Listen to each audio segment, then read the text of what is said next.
مرزا مجیب احمد صاحب ہیں، یہ ان کا تعلق کشمیر سے ہے۔ مرزا فضل کریم صاحب آف جموں کے بیٹے ہیں جو اخنور جماعت کے امیر رہے ہیں۔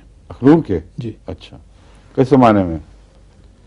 یہ 30s کے بعد 47 تک۔ ٹھیک ہے۔ اور ایم ڈی کب ہوئے تھے؟ 1930 میں۔ 1930 میں؟ 30 میں۔ اچھا جی۔ ہاں، ان کا یہاں کا کیا تعارف ہے؟ یہ ایسٹ لنڈن میں ریڈ برج کے علاقے کی جماعت ہے، اس کے صدر ہیں۔ اچھا، سمائیے حضور میرا بھی سوال انہی کے ساتھ ملتا جلتا ہے۔ یہ ہمارے جو افضل شہید ہیں نا، میرے کلاس ہوا کرتے گجرا والے کے تھے، ان کے رشتے دار ہیں قریبی، ہے نا؟ جی میرے بہنوئی تھے۔ ہاں جی۔ افضل کی بیگم ان کی بہن، سگی بہن ہے۔ وہ ان سے ملتا جلتا سوال ہے کہ کن سے ملتا جلتا؟ یہ لاسٹ سوال سے ان کے سوال سے؟ جی، ہاں، دونوں پاکستانی کے بعد رشتے دار گجرا والے کے رشتے دار۔ پاکستان کی نئی حکومت نے یہ جمعے کی چھٹی ختم کر دی ہے اور آج 20 سال کے بعد پہلی دفعہ چھٹی نہیں ہو رہی، اس کی جگہ اتوار کی چھٹی کر دی گئی ہے۔ اور پاکستان میں علماء نے اس کے خلاف اٹھایا، زور ڈالا ہے، لیکن یہاں برطانیہ میں بھی کچھ علماء نے اس میں حق میں فیصلے دیے ہیں اور کچھ نے کہا ہے کہ یہ اسلام کے خلاف ایک سازش ہے۔ تو میں جاننا چاہوں گا جی کہ اسلامی تعلیم اس کے بارے میں کیا ہے؟ اس سلسلے میں بہت پہلے جو باتیں بیان کر چکا تھا، اس حکومت نے وہی کام کیا غالباً، اسے فرق تو نہیں کیا۔ میں نے بڑے کھل کے سوال و جواب کی مجالس میں بیان کیا ہوا ہے، یہاں بھی اس موقع پر بھی، کہ قرآن کریم نے جمعے کی پوری چھٹی کا کوئی تصور پیش نہیں فرمایا۔ وَإِذَا نُودِيَ لِلصَّلَاةِ مِنْ يَوْمِ الْجُمْعَةِ فَاسْعَوْا إِلَىٰ ذِكْرِ اللَّهِ وَذَرُوا الْبَيْعَ۔ اگر چھٹی ہوتی ہے ضرور بیع کا کیا مطلب؟ ضرور بیع کا تجارتیں چھوڑ دو، اس وقت جب اذان کی آواز سنو تو دوڑو اس طرف۔ اور پھر فَإِذَا قُضِيَتِ الصَّلَاةُ فَانتَشِرُوا فِي الْأَرْضِ وَابْتَغُوا مِنْ فَضْلِ اللَّهِ كَثِيرًا وَابْتَغُوا مِنْ فَضْلِ اللَّهِ وَاذْكُرُوا اللَّهَ كَثِيرًا لَعَلَّكُمْ تُفْلِحُونَ، کہ جب نماز ہو جائے، ختم ہو جائے تو پھر تجارت میں واپس چلے جایا کرو۔ پھر فَابْتَغُوا مِنْ فَضْلِ اللَّهِ، اللہ کا فضل یعنی تجارتی مال وغیرہ کا حاصل کرو، اور مگر یاد رکھنا کہ ذکر الہی ساتھ جاری رہے۔ اب اس آیت کو کوئی مولوی پڑھتا کہ نہیں، مجھے سمجھ نہیں آئی۔ یہ صبح سرحد نہیں پہنچی ابھی تک یہ آیت، نہ کراچی پہنچی ہے، دو ہی کنارے ہیں ملک کے، دونوں طرف سے بڑے زور سے آواز اٹھی ہے، خلاف اسلام واقع ہو گیا۔ جو بات میں نے سمجھائی تھی، پتہ نہیں اس پہ عمل ہوا ہے کہ نہیں، کہ جمعے کے دن آپ کو بیچ میں 3 گھنٹے کا ناغہ کرنا چاہیے، اور وہ گھنٹے اپنے بعد میں پورے کر لیں۔ یہ نہیں کہ جمعے کا دن چھوٹا کر دیں۔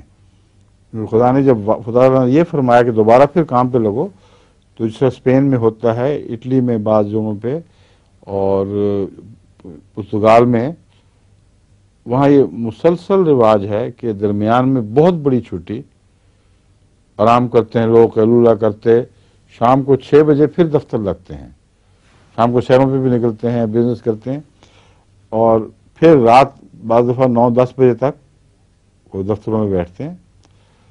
تو اگر سارا ہفتہ یہ نہیں کر سکتے تو ایک دن کر لیں اس طرح، اور پھر کسی کو کوئی حق نہیں ہوگا کسی قسم کا بھی اعتراض کرے، فضول گوئی کرے۔ اس لیے ایک تو یہ پہلو ہے جس کی طرف حکومت نے اگر توجہ نہیں کی تو میں مشورہ دیتا ہوں کہ کرنی چاہیے۔ دوسرا پہلو یہ ہے کہ جو مولوی اعتراض کرتے ہیں، ان کو یہ نہیں پتا کہ اکثر لوگ جن کو دفاتر سے چھٹی ملتی تھی وہ جمعے پہ جاتے ہی نہیں تھے، اور جمعے کی چھٹی کے نتیجے میں مسجدیں زیادہ آباد نہیں ہوئی بلکہ سیرگاہیں زیادہ آباد ہوئی ہیں، اور سفر ہوتے تھے، پھر لوگ اپنے اپنے شوق پورے کرتے تھے۔ تو یہ باتیں جو ہیں یہ بتا رہی ہیں، جمعہ بازار لگا کرتے تھے، شادیاں جمعہ والے دن، تو یہ باتیں بتا رہی ہیں کہ جمعے کی چھٹی کا استعمال ناحق تھا۔ اس لیے یہ کوئی نقصان نہیں ہے اس کا، اگر یہ کیا جائے تو فائدہ ہوگا۔ حکومت نے اگر وہ درمیان کا وقفہ نہیں رکھا تو ممکن ہے یہ نیت ہو کہ عامت الناس کو مولوی سے نجات ملے، کیونکہ مولوی کا سب سے زیادہ نقصان جمعے والے دن پہنچتا ہے۔ جو خیر و برکت کا دن ہے وہ ایک قوم کے لیے عذاب کا دن بن جاتا ہے، جس طرف غلط طرف چاہیں لے جائیں۔ جتنی قتل و غارت انہوں نے کروائی ہے جمعے والے دن کروائی ہے۔ گجرانوالہ میں یاد ہے جو واقعہ ہوا تھا، قرآن جلا دیا اس نے، یا بے حرمتی کر دی، آواز سنی ہمسائے نے، اس نے آگے پہنچائی، اور بعد میں یہ نکلا کہ پولیس اس کے ساتھ اس کی لگتی تھی اور باقاعدہ شرارت ہوئی ہے، اور اس کو زندہ جلایا گیا، اس کو گلیوں میں کتوں کی طرح گھسیٹا گیا، بہت بڑے ظلم کیے گئے، اور بعد میں انہی لوگوں نے کہا کہ وہ ہوئی تو غلطی ہو گئی۔ تو جمعے والا دن تو ایک عذاب کا دن بن گیا ہے۔ ابھی پچھلے دنوں جو عیسائیوں پر ظلم ہوئے شانتی نگر میں، اس کی کہانیاں پڑھ کے دیکھ لیں، وہاں تو انہوں نے بظاہر صلح کرا دی، لیکن ایک یہ بات بھی اس حکومت کو چاہیے کہ ڈپٹی کمشنر کو کم سے کم سچ بولنے کی تو ہدایت کریں، اور ڈپلومیسی کے ذریعے ایک ظالم کا ظلم ایک معصوم کی طرف منتقل کرنا تو بہت ہی بڑا گناہ ہے۔ قرآن کریم نے معصوم عورتوں پر جو اتہام لگانے والوں کے خلاف بہت سخت الفاظ استعمال کیے ہیں، جہنم ہے ان کے لیے، بڑی سخت سزا ہوگی، یہ وہ۔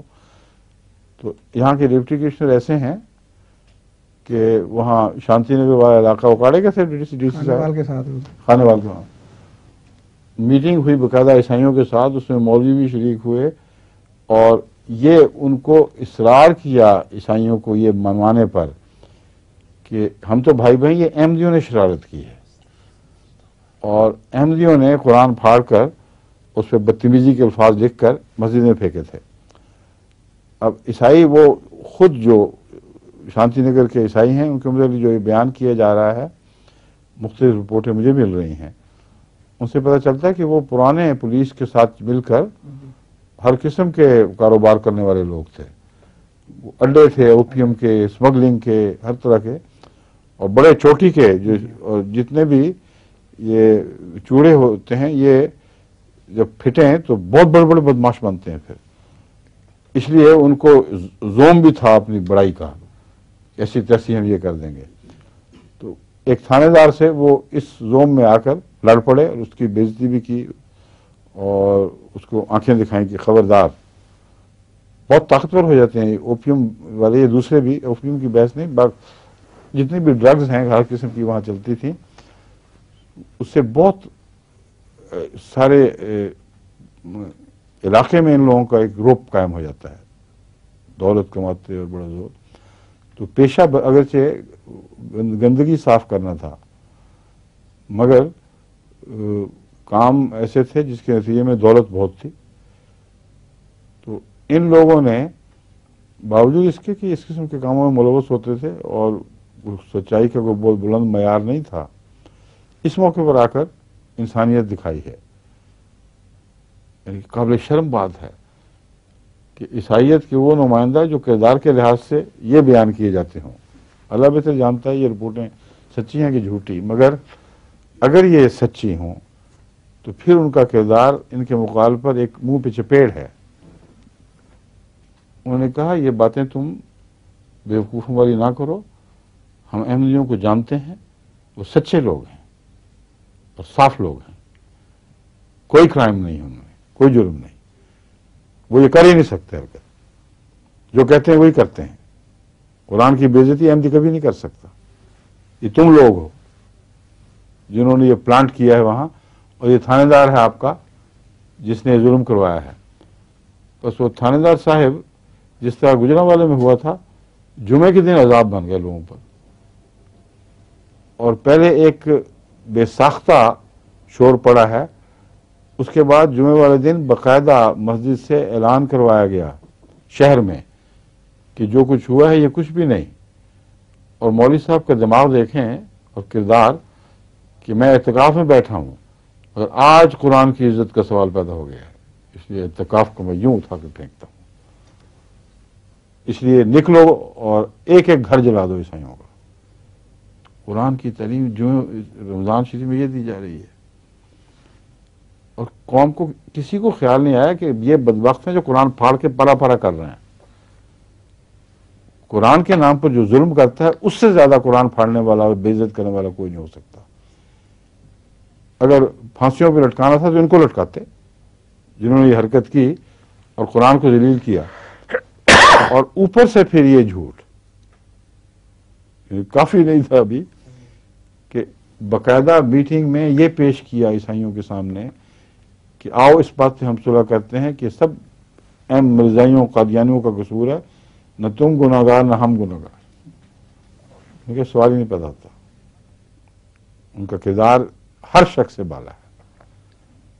یہ ہے سارا واقعہ شانتی نگر کا. اور پھر انہوں نے جو بعد میں ظلم کیے ہیں وہ تو حل چلا دیا. کوئی گھر کوئی گرجا باقی نہیں چھوڑا. بستی ایک قسم کا وہ کھنڈرات میں تبدیل ہو چکی ہے مکمل طور پر. اور وہاں بیچارے مجبور تو ہیں. بہرحال قومی طور پر پیشہ ایسا تھا کہ زیادہ سے زیادہ یہی کر سکتے تھے نا کہ اس دن شہر کی صفائی کرنا بند کر دیں. تو وہ جب جھکے ہیں، دراصل شہر کا جو مزاج بدلا اس وجہ سے بدلا ہے. کہتے ہیں اس دن انہوں نے صفائی بند کر دی تو اتنی بدبو پھیلی، 2-3 دن کے اندر ہر گھر بدبو خانہ بن گیا اور گلیاں گندگی سے بھر گئیں. یہ وہ جگہ ہے جہاں فلش سسٹم نہیں ہے زیادہ.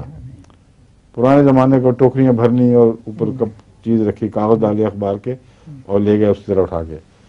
تو ٹوکریوں والا کوئی نہیں آیا، گلیوں نالیاں صفائی کرنے والا کوئی نہیں آیا.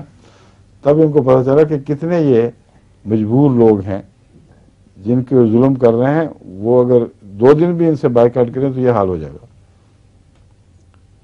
اگر انسان کا فضلہ خارج کرنے کا، پیشاب خارج کرنے کا نظام ایک دن کام نہ کرے تو دیکھیں نہیں کیا حال ہو جاتا ہے بدن کا.